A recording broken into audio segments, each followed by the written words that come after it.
Hello दोस्तों, ये video बना रहा हूँ आप लोगों के लिए जो वेट कर रहे थे पाइथन डेवलपर्स के मार्केट के बारे में कि अच्छा कोर्स है कि नहीं सर, कि इसमें कितने ओपनिंग्स रहती है।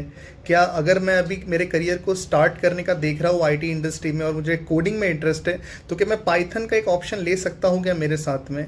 किन लोगों के लिए ये कोर्स होता है, जावा से अच्छा है या जावा से थोड़ा सा डाउन है, ये चीज़ें मैं आपको बताने वाला हूँ वीडियो के अंदर। साथ साथ में मैं आपके साथ में कुछ ऐसे भी ओपनिंग शेयर करने वाला हूँ जिनका कोर्स हो चुका है, वो इस पर अप्लाई कर सकते हैं। मैक्स टू मैक्स ट्राई करूँगा कि फ्रेशर्स ओपनिंग दे दूँ आपको, तो फ्रेशर्स उस पर अप्लाई कर सकते हैं, बिकॉज एक्सपीरियंस के लिए तो ऑलमोस्ट कॉल आते ही है ना। अब जब तक बात आती है कि ये पाइथन डेवलपमेंट कोर्स कैसा है, तो यूजुअली आपको पता होगा कि अभी मार्केट में एक हाइप चल रही है डेटा साइंस की, डेटा एनालिटिक्स की, बिग डेटा की। तो अगर आपको भी लगता है कि डेटा साइंस फ्यूचर है, तो उसकी पहली प्रायोरिटी आज भी मार्केट में पाइथन प्रोग्रामिंग ही है, राइट। तो Python is a must basically, अगर आप डेटा साइंस को फ्यूचर देख रहे हो तो, बिकॉज पहली प्रायोरिटी पाइथन प्रोग्रामर्स को ही दी जाती है। और अगर आज आप अपना करियर पाइथन डेवलपर से भी शुरू करते हो तो फ्यूचर में आप इजीली स्विच कर सकते हो डेटा साइंस के अंदर। बिकॉज आज भी जब इंटरव्यूज़ होते हैं डेटा साइंटिस्ट के, जो बच्चे मेरे पास में अप्लाई कर रहे हैं स्टूडेंट जो, तो उनके इंटरव्यूज़ में भी उनको max to max question development पे ही आते हैं, जो कि पाइथन डेवलपमेंट है। अब पाइथन के बाद में आप देखोगे दूसरी लैंग्वेज, जैसे आर लैंग्वेज हो गया, एसक्यूएल हो गया, सी प्लस प्लस, और बाद में जावा को प्रायोरिटी दी जाती है अगर आप डेटा साइंस के लिए जाते हो तो।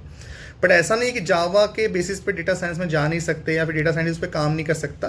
बट एक ही प्रॉब्लम होता है, जावा की थर्ड पार्टी लाइब्रेरीज को यूज़ करना पड़ता है अगर आप लोगों को डेटा साइंटिस्ट के जो काम है वो करना है। जैसे फॉर एग्जांपल आप देखोगे एडम्स होता है, ADAMS, उसके थ्रू भी वही भी एक लाइब्रेरी है जो कि आर्टिफिशियल इंटेलिजेंस के लिए यूज़ करते हैं, ठीक है। उसके बाद में काफ़ी सारे लाइब्रेरीज है जो कि एक थर्ड पार्टी लाइब्रेरी हम लोग जावा के तौर पे यूज़ करते हैं। बट जो इनकी है पाइथन डेवलपमेंट की, इसकी समझ लो कि हम कह सकते हैं कि इसमें बहुत सी चीज़ें मशीन लर्निंग के लिए ही बनी है, AI के लिए।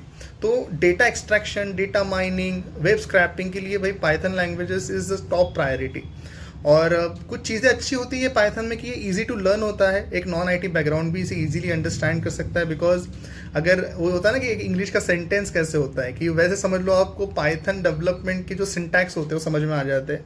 बट जावा के थोड़े से लॉन्ग होते हैं और उसकी प्रोग्रामिंग भी काफ़ी सारे सेंटेंस में आती है, जबकि Python is easy to learn basically. But अगर मैं स्पीड की बात करूँ तो Java is quite faster than Python language, ठीक है। बिकॉज कंपाइलर की सब चीज़ें आती है उसके अंदर, तो कंपाइल करने के लिए टाइम लगता है पाइथन को, वो बेसिकली जावा उतना टाइम नहीं लेता। अब मैं कुछ चीज़ें बताऊंगा आप लोगों को कि पाइथन में सिर्फ एक बात ध्यान में रखना, स्टूडेंट्स लोग करते क्या है, कोर्स तो कर लेते हैं बट ये कुछ चीज़ों को रिजेक्ट कर देते हैं। आपको ये समझना है कि कुछ जाना कहाँ पर है। अगर मैं नमपाई पांडा सीख रहा हूँ, या फिर मैं पाई गेम सीख रहा हूँ, या फिर मैं जैंगो सीख रहा हूँ, तो एग्जैक्टली इसे यूज़ कहाँ पे करते हैं ये आपको मालूम होना चाहिए। कि अगर मुझे वेब डेवलपमेंट में जाना है बैकएंड में, तो जैंगो तो इम्पॉर्टेंट ही है ना। पर अगर मुझे डेटा एनालिसिस कोर्सेज में जाना है आगे, तो मुझे पांडास भी करना पड़ेगा, मैथमेटिकल एक्सप्रेशन के लिए मुझे नमपाई भी करना पड़ेगा। तो आपको ये सारा व्यूज़ क्लियर करना है, आपको जाना कहाँ पर है। Because Python is a broad concept basically, इसके लाइब्रेरीज बहुत बड़े बड़े हैं, इसको काफ़ी टाइम लगता है। बट हाँ, मार्केट में डेफिनेटली काफ़ी अच्छे ओपनिंग्स होते हैं पाइथन डेवलपमेंट के भी, और फ्यूचर भी बहुत अच्छा है।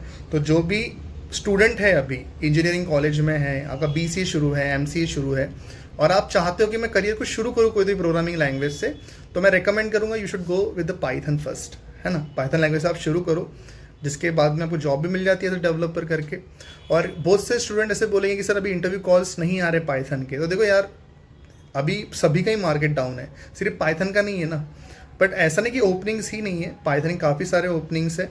अगर मैं लिंक्डइन की बात करूँ तो लिंक्डइन पे देखो तुम, कम से कम 2000 ओपनिंग्स लास्ट 1 मंथ में रिलीज़ हुई है यहाँ पे 0 to 3 years के लिए। वही अगर बात करूँ naukri.com पे, तो देखो कितने सारे ओपनिंग रिलीज हुए 12,000 के साथ, ज़्यादा है ना। तो ये सारे ओपनिंग्स है, but the thing is that requirements अलग अलग होते हैं। हम वो रिक्वायरमेंट को फुलफिल नहीं करते, हमें पता ही नहीं कि वो चाहते क्या है, और हम लोग अप्लाई कर देते हैं। वहाँ पे वेब डेवलपमेंट की रिक्वायरमेंट है बैकएंड के अंदर, तुम लेके जा रहे हो दूसरे नॉलेज को, तुम बता दो कि मुझे इसका नॉलेज है नमपाई का, मुझे पांडास का नॉलेज है, मुझे पाई गेम का नॉलेज है। पाई गेम कब यूज़ करते हैं, जब आपको कोई वीडियो गेम राइटिंग यूज़ करना है, तो बेसिकली वो चीज़ों को वहाँ पे यूज़ किया जाएगा। समझ में आ रहा है। तो कुछ ओपनिंग मैं शेयर कर रहा हूँ, ये ओपनिंग्स देख लो, इस पर अप्लाई करो। और again course is amazing, market में आगे जाके बहुत तगड़ी ओपनिंग्स आने वाली है इसकी। कोर्स कर लिया तो छोड़ो मत, कंटिन्यू इसे प्रोजेक्ट्स पे काम करते रहो, आउटकम डेफिनेटली मिलने वाला है, ठीक है। तो मैं कुछ ओपनिंग दे देता हूँ, इसके ऊपर जल्दी जल्दी अप्लाई करना आप लोगों ने। आज के कुछ ओपनिंग देखो, पहली ओपनिंग आ रही है टेक्नोस्टैक इन्फोटेक प्राइवेट लिमिटेड अहमदाबाद से। यहाँ पे बेसिकली फ्रेशर्स की ओपनिंग है, 2 ही पोजीशंस है, इसके अंदर रिक्वायर्ड है पाइथन, जैंगो, रेस्ट एपीआई का नॉलेज। तो जो स्टूडेंट को है वो कर सकते हैं। कॉन्टैक्ट नंबर और एचआर का जो भी ईमेल आईडी है मैं डिस्क्रिप्शन में ऐड कर दूंगा। दूसरी ओपनिंग आ रही है फैक्सॉस जॉब्स एंड एचआरएमएस की, इसके लिए भी फ्रेशर ही चाहिए। 9,000 to 11,000 रुपीज़ इसका स्टाइपेंड है and duration would be around 6 months का कॉन्ट्रैक्ट है। बेसिकली एक इंटर्नशिप के तौर पे ले सकते हो आप। डेटा एनालिटिक्स का जिसका हुआ है वो भी इसके लिए अप्लाई कर सकता है, मैं ईमेल आईडी दे दूंगा आपको नीचे। इसके बाद में ओडू की ओपनिंग आ रही है, ये भी फ्रेशर्स के लिए ओपनिंग है पाइथन डेवलपमेंट के लिए। यहाँ पर बेसिकली अगर आपके पास जावा का भी नॉलेज है तो भी आप अप्लाई कर सकते हो। तो इसमें 0 to 1.5 ईयर्स के लिए ओपनिंग है, और जिनका फ्रंट एंड हुआ है रिएक्ट जेएस जिसका हुआ है वो भी इसमें अप्लाई कर सकते हैं, ठीक है। इसके बाद में जो ओपनिंग मैं दे रहा हूँ वो ओपनिंग है देहरादून की। जानना चाहते हो कि देहरादून, तो जाके और फिर यहाँ पे भी ओपनिंग है, यहाँ पे भी फ्रेशर की ही ओपनिंग है, ट्रेनी प्रोग्रामर करके। तो फिर आपका जो भी स्किल है, पाइथन है, जावा है, कैटलिन का नॉलेज है, आपको कोई भी जो भी प्रोग्रामिंग नॉलेज है आपके पास में, उसके थ्रू आप यहाँ पे अप्लाई कर सकते हो। और ये ओपनिंग पे अभी भी पोजीशन शुरू है, तो आप अप्लाई करके देखो। इसके बाद में एक ओपनिंग आ रही है फ्लिपकार्ट से। फ्लिपकार्ट तो पता ही है आप लोगों को। तो यहाँ पे ओपनिंग है डेटा एनालिटिक्स के लिए, बट हाँ पाइथन हुआ है तो प्रायोरिटी रहेंगी। पाइथन, एसक्यूएल, एक्सेल का नॉलेज होना चाहिए, पावर बीआई और टैब्ल्यू।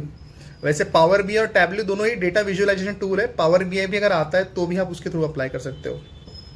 इसके बाद में और ओपनिंग आ रही है टेक्स्ट सॉल्वर के लिए, ये भी फ्रेशर्स की ओपनिंग है पाइथन डेवलपर के लिए, 0 to 1 ईयर। लोकेशन इंदौर है यहाँ पे, और इसकी ईमेल आई इसके डिटेल में भेज दूंगा। बट हाँ, एलिजिबल कैंडिडेट सिर्फ बीई, बीटेक, बीसी और एमसी वाले ही रहेंगे। नॉन टेक बैकग्राउंड के कैंडिडेट्स को यहाँ पर आई थिंक शॉर्ट लिस्टिंग नहीं होंगी। बाद में ओपनिंग आ रही है टमॉक की, ये भी पाइथन डेवलपर के लिए ओपनिंग है, ये भी फ्रेशर के लिए ही ओपनिंग है। 2 पोजीशंस है, बट देखो इसकी रिक्वायरमेंट कैसे है। यहाँ पे होना चाहिए स्ट्रॉन्ग नॉलेज पाइथन प्रोग्रामिंग के अंदर, कोर, ठीक है। दूसरा, आपको पांडास और नंपाई का नॉलेज होना चाहिए। तीसरा, आपको फास्ट एपीआई, फ्लास्क और जैंगो फ्रेमवर्क का नॉलेज होना चाहिए। इसके बाद में MongoDB, Redis, HTML, CSS, JavaScript, मतलब इनके से फुल स्टैक ही मांग रहे हैं आपको कि पाइथन फुल स्टैक का नॉलेज होना चाहिए। दो मैं आपको ईमेल आईडी डिस्क्रिप्शन में ऐड कर दूंगा। इसके बाद में जो ओपनिंग आ रही है, ये ओपनिंग है आई ग्लोबल सर्विसेज की। यहाँ पे भी फ्रेशर को ही ओपनिंग है, 0 to 3 ईयर्स कैंडिडेट यहाँ पे अप्लाई कर सकते हैं। डिटेल में दे दूंगा आपको डिस्क्रिप्शन के अंदर। आखिरी ओपनिंग्स में जो शेयर कर रहा हूँ, लास्ट 2 ओपनिंग्स, ठीक है। तो ये ओपनिंग है नेटिफाई की। नेटिफाई काफ़ी अच्छी कंपनी है, अहमदाबाद बेस्ड कंपनी है। यहाँ पे AI/ML मतलब जिसका डेटा साइंस हुआ है वो भी लोग अप्लाई कर सकते हो, और जिनका पाइथन हुआ है वो भी अप्लाई कर सकते हो, रिएक्ट वाले भी अप्लाई कर सकते हैं यहाँ पे, ठीक है। इसके बाद में जो ओपनिंग आ रही है वो थ्रिल सीकर्स की ओपनिंग आ रही है, यहाँ पे भी आप अप्लाई कर सकते हो। ये भी फ्रेशर की ही ओपनिंग है। पाइथन, जैंगो, मोंगोडीबी, माई-SQL का नॉलेज अगर आपको है, 0 to 2 ईयर्स के बच्चे यहाँ पे अप्लाई कर सकते हैं। और कंपनी का नाम है digitaldrawin.ai, ठीक है। वीडियो पसंद आएगा तो लाइक करो, चैनल को सब्सक्राइब करो, और अपने दोस्तों को बोलो यहाँ पे सब्सक्राइब बटन दबाने को। चलो।